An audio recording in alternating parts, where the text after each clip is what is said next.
This KFAN podcast is sponsored by Builders and Remodelers, exclusive Twin Cities provider of Elements Windows. Get the highest quality windows at unmatchable value. Visit buildersandremodelers.com for more details. And a Talkback Tuesday where Rube Nation gets center stage is more about you getting center stage than us responding in long-winded fashion with, like the most adroit and clever and novel sports-related takes in the history of the world. So we're going to rattle through a bunch of those here and then maybe in the final segment. But I have one that came in from the East Sider, the mailman, the civil servant, Johnny K. Kotishka. With the Wild, here's his talk back. Hey, guys, long time, first time. Dress 7D tonight, including Zeev. Scratch Brazo, and if you need to double shift Kaprizov or Boldy here and there, do that. The 7th D gives more insurance in case one of the others leave the game. If you are ahead multiple goals in the third, then Zeev gets his feet more wet. Ooh. That's a controversial talk back via text. Do we just copy and paste that and send that right to Heinze? Or do we roll through Sickman first? Maybe that's the more respectful path. What I think we should do is copy and paste and reduce some of the verbiage in it. Put it on Twitter, steal the take. I always love that one. Get credit for it. Well, I'm excited to steal some talkback takes. Dealer's Choice style, free iHeartRadio app. If you have the fan as a preset already, you just you hit that microphone while you're listening to the show, and you record up to your best 30 seconds. I will screen them for FCC violations lightly, and we'll go from there. Talkback machine. How you doing, Paul? Hey. My name is Wyatt. Well, I am a Bears fan, fellow Bears fan. Oh, geez. Here, Bear Down, Chicago Bears. Fellow. I will have to say, unfortunately, I think the Bears are going to suck for at least 2 years, just because we don't have an offensive line yet. I know we've made some moves in the offseason that I'm a little happy about, but I do agree. My question is, do we need a new quarterback, or are we sticking with this guy?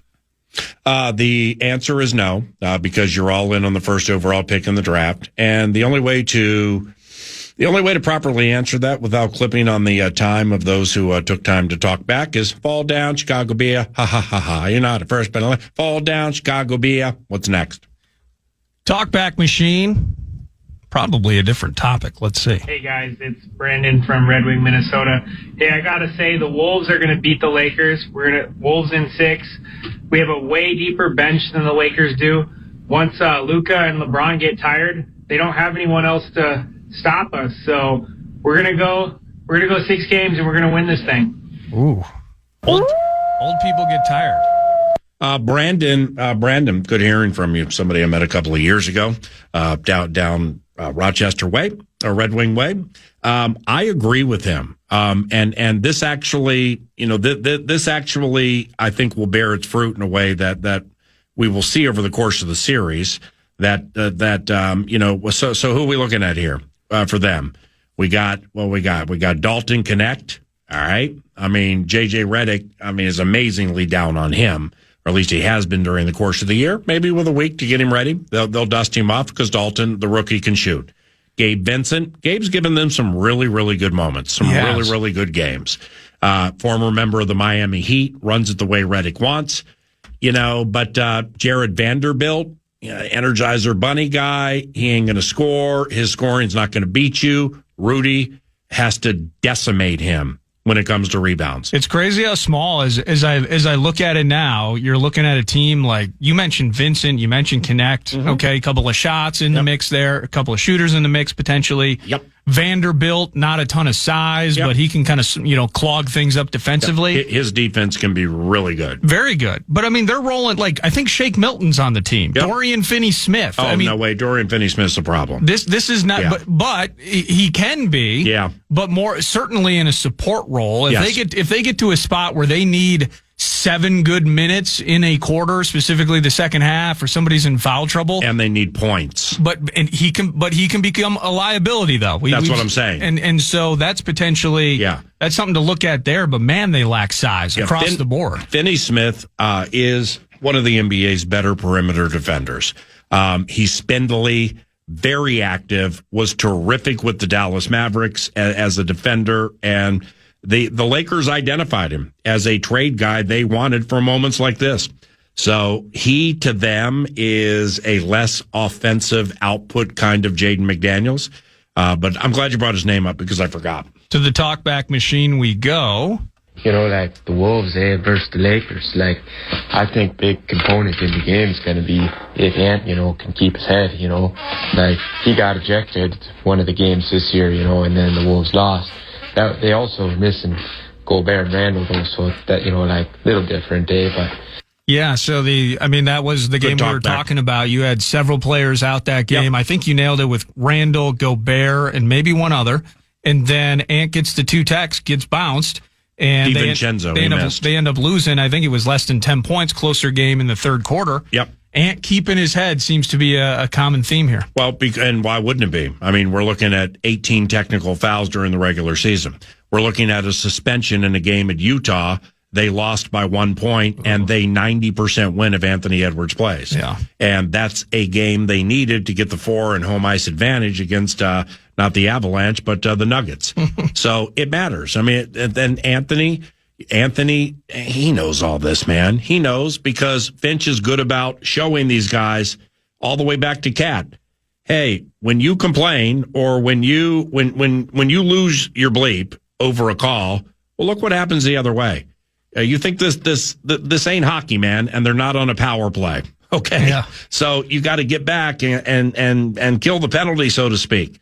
Anthony knows, man. And Anthony, maybe this is for tomorrow or later in the week. Is Anthony the best overall player of these two teams?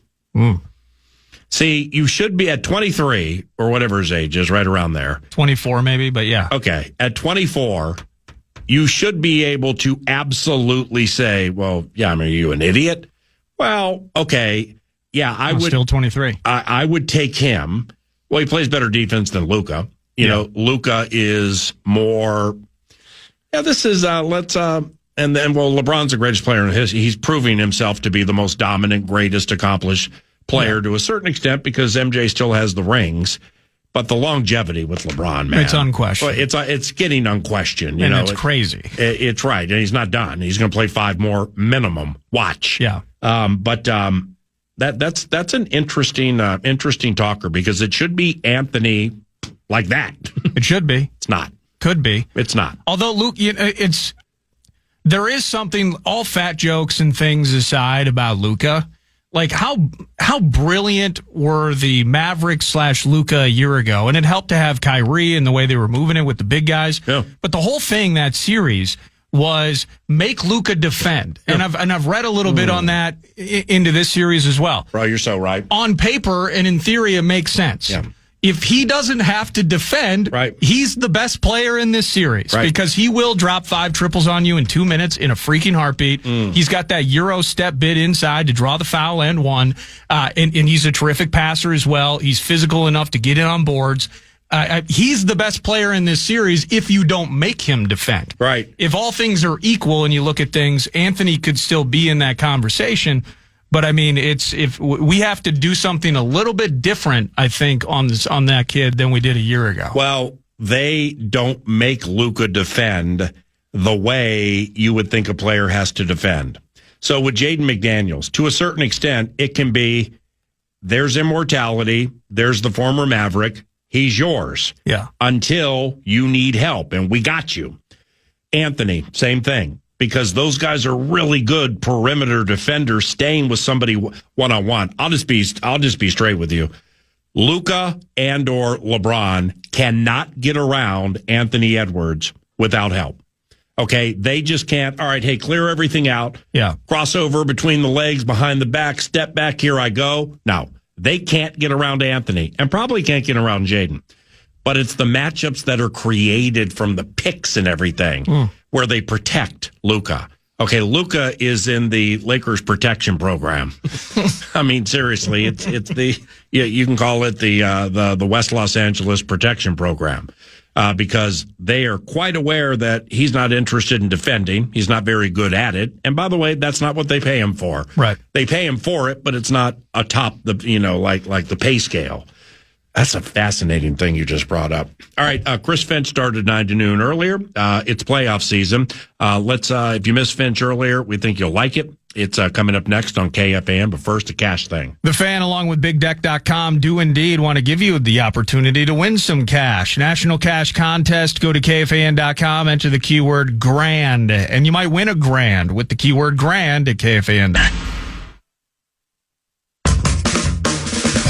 Welcome back. It's 9 to noon. From earlier in the show, PA kicked off the entire presentation with Timberwolves head coach Chris Finch, whether it's talkbacks, conversation earlier in the show. You know that Wolves playoffs is upon us.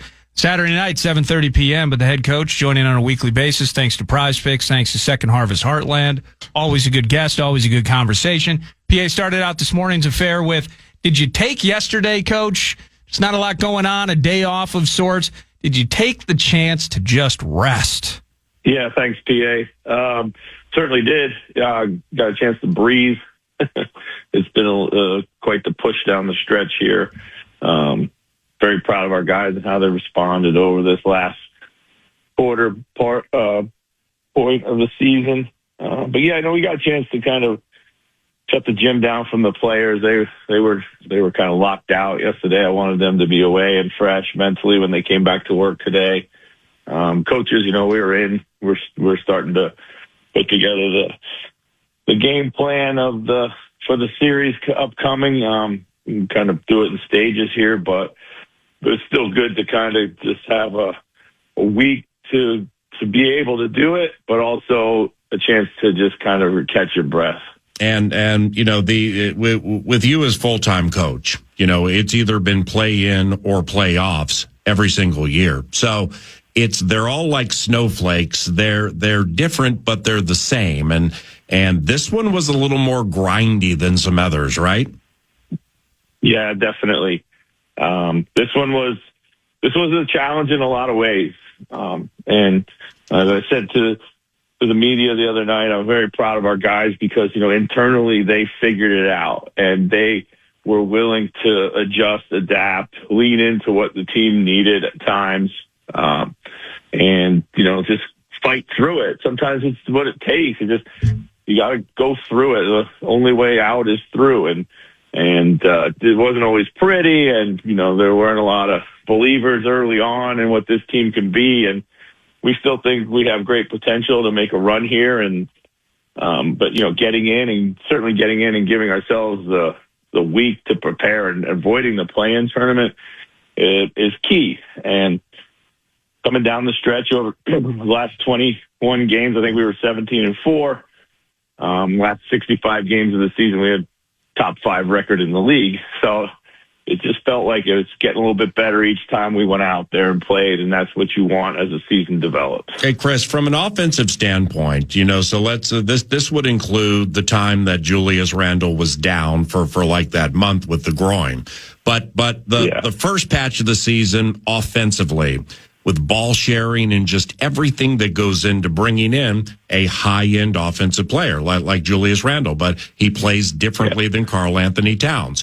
So, what have you seen, say since Julius came back with the offense, including Anthony, compared to the first part when the integration was taking place? Yeah, I think, it's been a marked change for sure.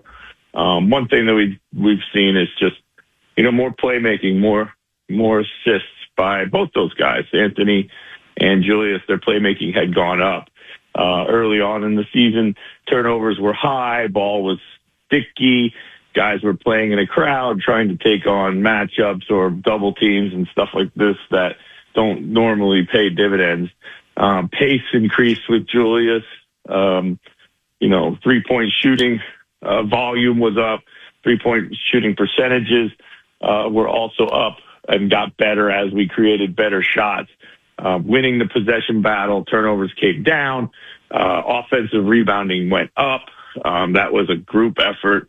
But, in a lot of ways, I attribute the turning around of our season to Julius and to Dante. When Dante finally settled in and kind of felt comfortable, and then, found his role, his niche, he played great, and he kind of gave us an early season boost after about 20 games. And then coming back from his injury, it looked like he had never lost any time, which was quite incredible. And then that gave us another boost at that point in time. While Julius was out, I think it gave him an opportunity to really see,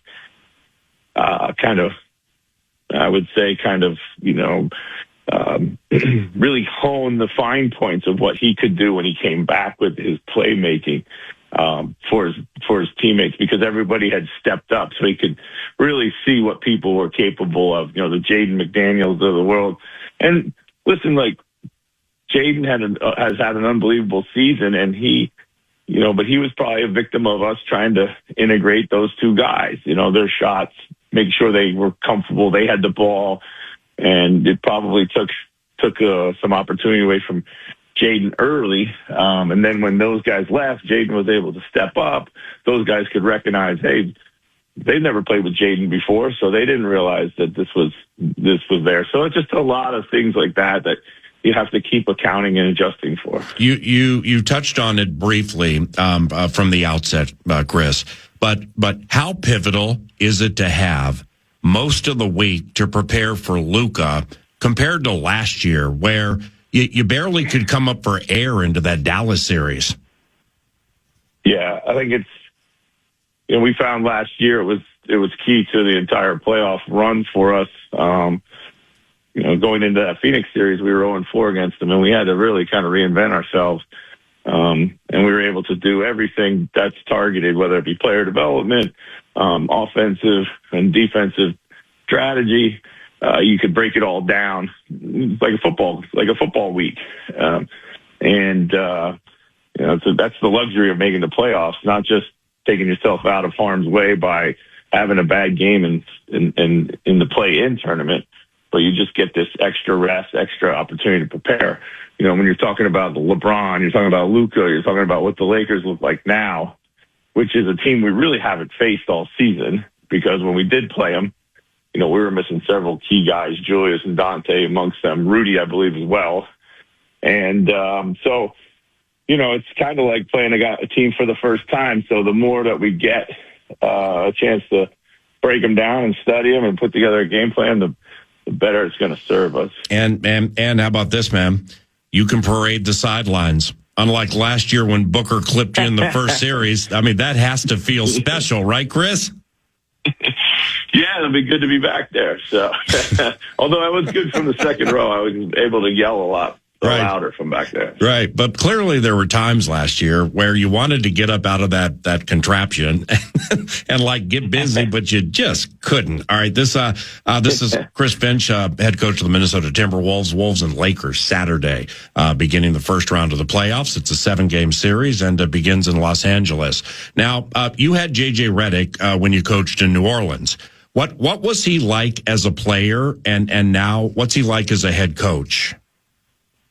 I think JJ's had an outstanding first season as a head coach. I mean, if he's extremely smart, was as smart as a player, he's going to most definitely be able to carry that over to his coaching career. Yeah, JJ, he's fearless. As a player, he has a ton of confidence. Some would say that's one of his best measures, is he's just very, very confident in his abilities. I learned a lot when I coached him, because he's obviously a great shooter, one of the best shooters the game's had. And at the time, it was interesting because it was the first time I ever coached a guy who could shoot the ball to that level. Just the way that people guarded him was just different than what I had seen before. So, just learning some nuances from him. When you have this elite shooter, that was interesting and fun. So in that way he made me a better coach. But yeah, he's done a great job. I mean, his relatability to star players is, I don't think, he's always played with star players as a player, and he's always been, able to to relate to those guys. And, I think that's part of the job, and that's one of the reasons he's had so much success where he is right now. Now, in games, Luka and LeBron have played together. Doncic has led them in scoring like 14 times compared to LeBron's 8. So does Luka initiate the offense most times, or is that LeBron? Well, they're spoiled for choice. Luka's probably more the initiator if you were to tab one over the other. But they also have Reeves. So if you bring pressure to either Luka and LeBron, they'll just have Reeves initiate the offense too. So they do have a kind of a triple-headed monster there when it comes to being able to initiate and create. That's one of the things that makes them so difficult to guard and prepare for. I think, LeBron is, of course, one of the greatest, if not the greatest to ever play, but he's never been like driven by scoring. He's an incredible all around, basketball player. And one thing I admired about him ever since he came into the league, he almost always makes the right play. Yeah. And that doesn't mean it's always scoring and shooting. So I'm quite certain that he is comfortable off the ball, and when the ball's in his hands, that's more than enough. Now, Chris, last time you guys met out there, all right, Vanderbilt spent much of the game, and in obvious fashion, trying to aggravate and get under Anthony Edwards' skin. Do you think that's part of their approach in hopes that your best player loses focus? Oh, no doubt, I'm sure. And obviously Vando and Anthony know each other well, haven't been teammates here. And it actually resulted in Anthony getting tossed from that game. Right. So, maintaining our composure regardless of what's going on is going to be key. We know what they're going to try to do defensively. We're pretty confident because we've seen it. And we're going to be ready for it, and we're going to have to handle its physicality and everything that comes with it. And speaking of focus, as an aside, but tied to your team, how about Rory McIlroy and the Masters? All right. The mental tenacity he possessed to bounce back and win, despite some turmoil, is next level admirable, in my opinion. So how can you and the staff play into making sure your guys are Rory McIlroy on point with the mental toughness? Yeah, I think it's such a great story and example of what being in sports is all about, right? It's actually being in life, If you're around the Wolves, you're going to hear us talk about adversity all the time. There's adversity throughout a season. There's adversity throughout a game. There's even adversity throughout every single possession. And the ability to play through that and respond to that and how you respond to that is basically the key to everything. It's all about resiliency. You have to be able to survive these adverse moments. And then you also have to be able to survive your own mistakes. Like, you're going to make mistakes. They're going to be self-inflicted at times. And those are sometimes the hardest ones to be able to overcome. And to what McIlroy did was just, basically that was a master class in surviving your own mistakes. And, that's a little bit like our season. I think we've survived our own mistakes. We've overcome adversity. A lot of our adversity was self-imposed, and some of it wasn't. But, we were able to stay pretty much dialed in and take the long approach and be able to hit a good recovery shot, because that's what golf is about a lot of times. Life is the same. What's your recovery shot going to look like? And, right now, as we get ready for this series, we got to put this one on the green.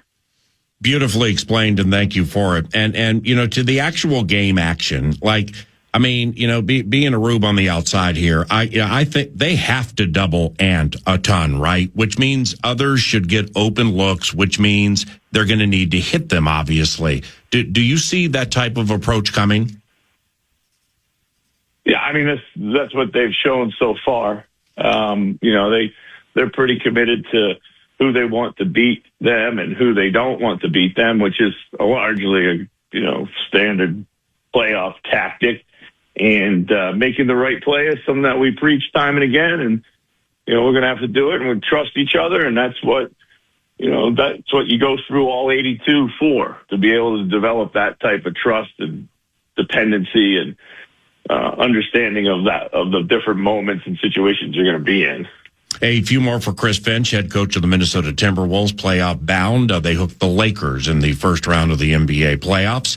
And this is courtesy of Prize Picks and Second Harvest Heartland. Now, Gobert, Rudy's last 10 mostly have been astounding, and especially the 5 offensive rebounds per game he's averaging over those 10. I mean, with Rudy, how dialed in is he right now? Yeah, he's great. He told us coming out of the All-Star break he was feeling well. Once he got over his back injury, he hadn't felt better all season. He said he was going to come back with like shot out of a cannon, and he did, and he has. And one thing with Rudy is that he just doesn't let you lose certain nights, many nights, and he's done a good job of punishing teams that have wanted to try to play smaller against us. And a lot of that is on the offensive glass. That's how he can really make teams pay. And, of course, defensively, he's been doing his thing. I think he's playing at a defensive player of the year level right now and has been for 25 games. So we're going to need that to continue. There's going to be some challenges with these guys out there. And we're going to ask Rudy to do all kinds of certain different things, but we're capable and confident he can do it. What do you like about having Julius Randle and Dante DiVincenzo in a series like this? I love their physicality, their toughness. They're not going to back down from anybody. I think this series is going to be a war of attrition. I think it has a chance to, get quite physical. These guys you have a hit first and never back down mentality. Time for 2 more for Chris Finch. Now, Austin Reeves. Reeves went for almost 18 a game against you guys this year, but on just 42% shooting. So, like McDaniels and maybe Gobert for you, is he their X factor? And he's a tough customer, right? He is, for sure. I mean, he is a good player, and he's done a great job of fitting in alongside whatever star players they've had out there. Anthony Davis before Luka. But he makes big shots. He's not afraid of the moment. Biggest thing with him is he's a good foul drawer, draws fouls at a high rate. You got to keep him off the free throw line. That's when he has his big nights. You have to guard him. And he can get to his shot in the mid range. He's really, really good there. But mostly, you gotta find a way to force him into tough shots without fouling him, because he's really good at that. And lastly, Chris, how much do you talk to them about the officiating and 50-50 calls LeBron and Luka? I just always seem to get. Not in the NBA. They won't get those. Come on now, PA. It's the Jordan rules, man. We'll talk about it for sure, but we're going to just play, and we're going to hopefully just focus on the things that matter to winning. Right. We'll just make sure that, we got to be a little bit better across the board. It plays back to that McElroy mental toughness, right? 100%. Yeah. There's no doubt about it. That's a factor that you can't always control. You can only control your response to it. You're fantastic. Safe travels. Have fun this week, and we'll talk next week. All right, Chris? I appreciate it. Yep. See you, bud. PA. That's head coach Chris Finch, weekly guest. Thank you, Prize Picks. Thank you, Second Harvest Heartland, for bringing the head coach of the Wolves. Again, Saturday night, 7:30 p.m. at the Lakers. Looking forward to howling on Saturday. When we return, final segment, couple of talkbacks. We'll put a wrap on this thing next, 9 to noon. The Fan. I can't wait until tomorrow. I I got a late off the cuff talkback. I might enjoy the WNBA draft more than the NBA draft, and here's why. Okay, now, granted, most of us don't know as many players heading into the WNBA as the NBA. But I watched about an hour of the WNBA draft last night where they just do the first round. And then, what's my man's name? Ryan Russillo or something like that. The ESPN guy he's the Vox for the championship games. So he will read the second picks and like they don't go on the stage and everything, stuff like that. But there's less pomp and circumstance. There's less boom, boom, boom, boom. The interviews are better. I mean, the emotion from the players going into the WNBA, with their moms and their dads. And I mean, you're a daddy daughter 3 times. I am 1 time. And you know, when these ladies head into, you know, like they were drafted by Dallas or Chicago or whatever. Yeah.